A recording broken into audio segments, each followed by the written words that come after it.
नमस्कार दोस्तों, मेरा नाम अनिल शर्मा है। आप राज समाचार देख रहे हैं। इस बार झुंझुनू की जंग आसान नहीं है।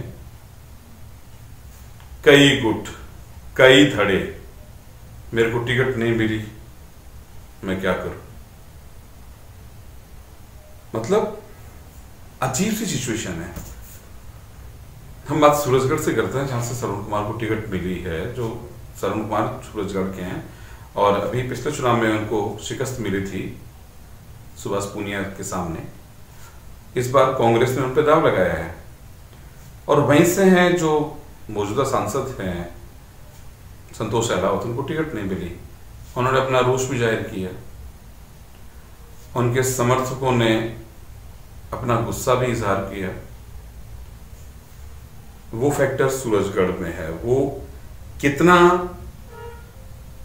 श्रवण कुमार को फायदा देगा। एक बात तो ये है,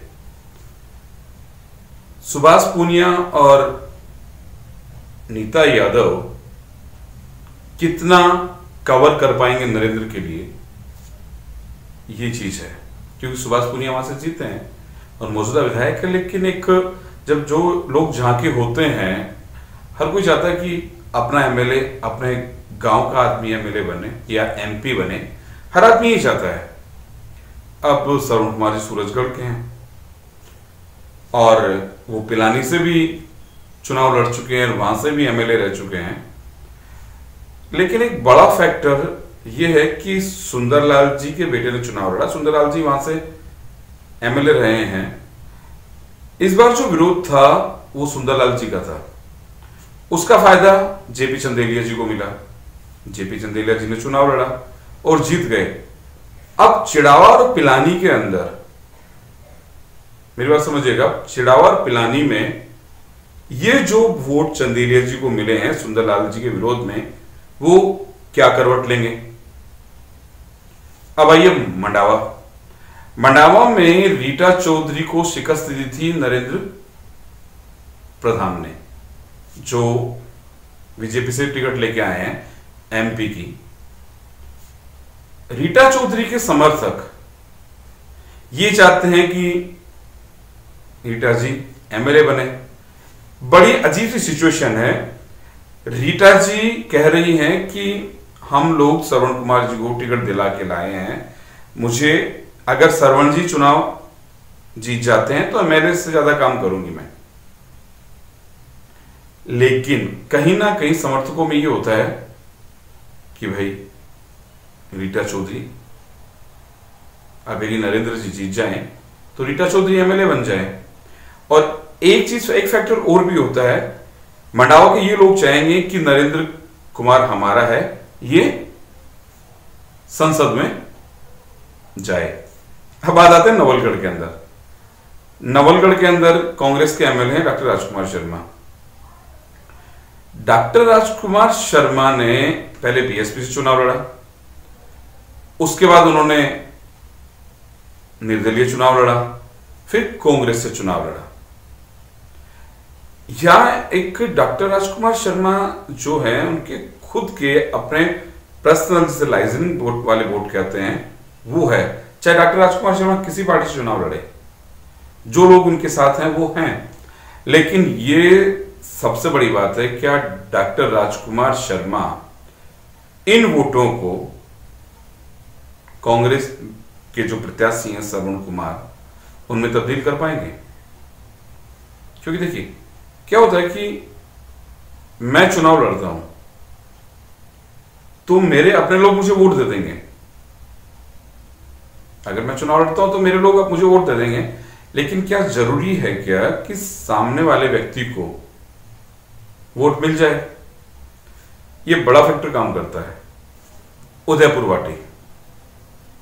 वाटी में जो कांग्रेस का प्रत्याशी था एमएलए के चुनाव में, भगवान सैनी, उन्होंने बड़ी अच्छी शिकस्त खाई और वहां से राजेंद्र हुड्डा चुनाव जीते। और बीजेपी से थे जो शुभकरण चौधरी हैं, वो थे। शुभकरण चौधरी संतोष अहलावत के रिश्तेदार हैं।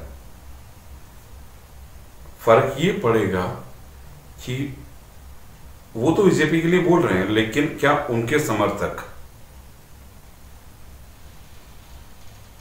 क्या भाजपा का साथ देंगे? क्या होता है कि आदमी खुद साथ दे दे, लेकिन कहीं ना कहीं टीस होती है, कोई माने चाहे ना माने, कि मैं कह दूं मैं भाजपा के साथ हूं, लेकिन अगर टीस है मन में तो अंगली कहीं और टिकती है। उदयपुर भट्टी का सीन ये है कि कौन किसके साथ कुछ पता नहीं है, कब क्या होगा। फतेहपुर में कांग्रेस के जो विधायक हैं वो हाकिम अली हैं।